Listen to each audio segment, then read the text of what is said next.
These people have all starred as the title role on ABC's primetime reality series The Bachelor or The Bachelorette. Notice anything?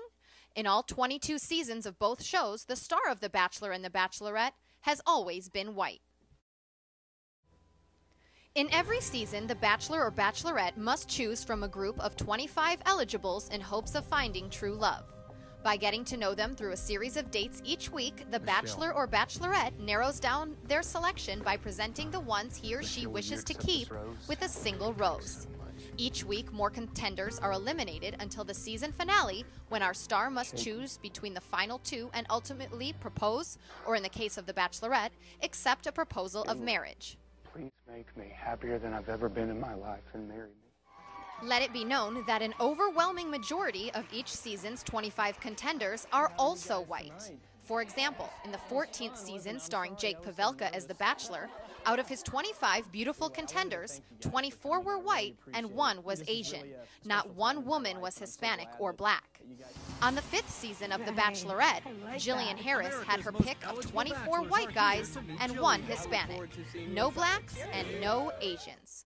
Some seasons do contain a sparse number of minorities. However, they are usually eliminated fairly early on in the season. The lone minority from Season 3 was dismissed after Week 1. Season 5 had a whopping 4 minorities, but they were gone by the second week. And the 3 minorities on the 8th season were gone after the first episode. Season 6 was the only season of The Bachelor in which a minority made it to the end, when then-Bachelor Byron Velchik proposed on one knee to Cuban-American Mary Delgado. However, Mary's ethnic background was never mentioned on the show until the second to the last episode. What is noteworthy is that Mary was a returning contestant. She had previously appeared on Season 4, where her ethnicity was prominently featured. She occasionally spoke Spanish and was stereotypically coded as Latina. In Season 4, she was portrayed as an exotic other, and she was eventually eliminated. Author Rachel Dabrowski writes in an article for the journal Critical Studies in the Media Communication, "The fluidity of Mary's ethnicity. On one season, she was Cuban American. On another season, she was not marked as such and hence whitened. And the failure and success she experienced in accordance with how her ethnicity was marked reinforced the importance of whiteness in forming a romantic union on The Bachelor. The season in which Mary was depicted as white is the season she won The Bachelor's heart." And if the shows weren't already white enough, the host is also white. The Bachelor is among the top shows in the network reality television genre, along with American Idol, Dancing with the Stars, The Biggest Loser, and The Amazing Race, all of which have featured minorities in prominent roles. Why is it then that The Bachelor and The Bachelorette have become the exception? Let's deconstruct it. Analytical framework chosen, reflection hypothesis, and symbolic annihilation. Why, after 22 seasons, has ABC never chosen a minority to star in its hit reality series? West Coast editor for the magazine Entertainment Weekly and EW.com, Lynette Rice, was wondering the same thing, so during an interview with show creator Mike Fleiss, she decided to ask him.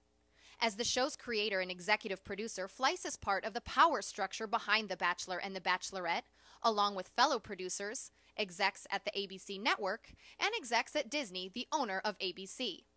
Rice asked Fleiss in an interview shortly after the finale of the 15th and most recent season aired whether or not viewers can ever expect to see a Bachelor or Bachelorette who is not white. Fleiss responded, "I think Ashley is 1/16 Cherokee Indian, but I cannot confirm. But that is my suspicion. We really tried, but sometimes we feel guilty of tokenism.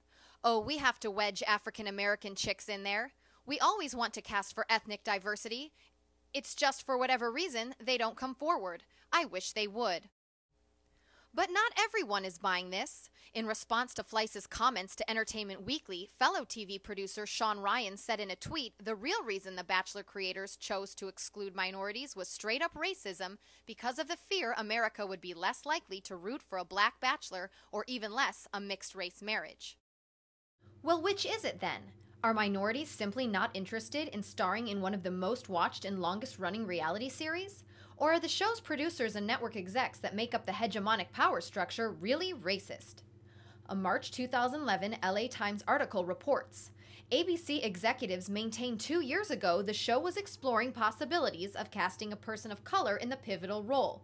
But insiders said producers had little interest in pursuing a more diverse cast and were unwilling to vary the chemistry of a hugely popular series and wary of the potential controversy stemming from an interracial marriage. This leads us to the profit motive. The argument that the power structure is unwilling to vary the chemistry of a hugely successful series by incorporating more diversity into the show means that the power structure values profit over social responsibility. Does this surprise you? After all, profit is the #1 function of the media in the United States. Popularity equals ratings, and higher ratings means the more money a show can charge for advertising space.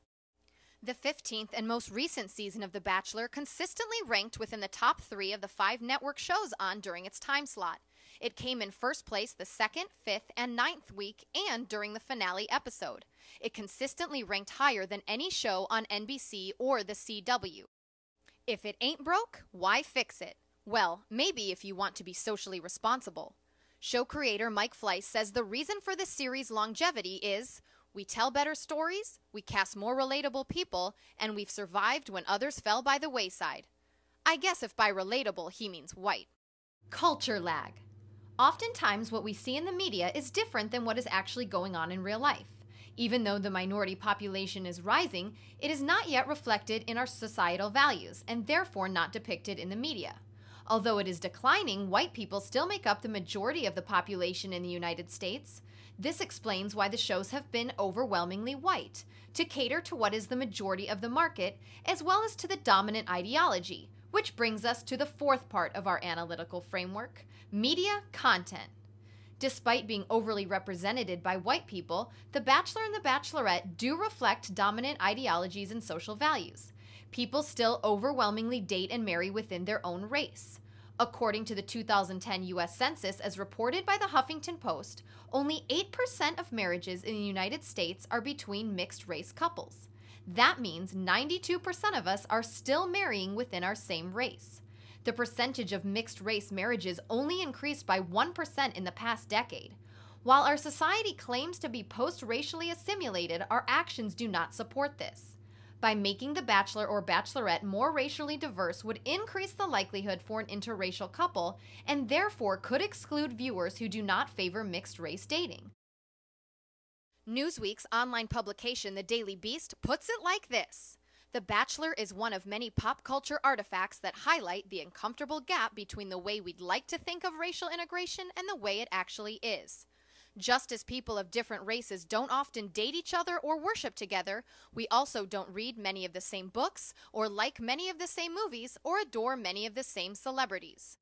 America is making progress, just rather slowly. We've reached the point where we're ready to have a black president, but just not quite a black bachelor.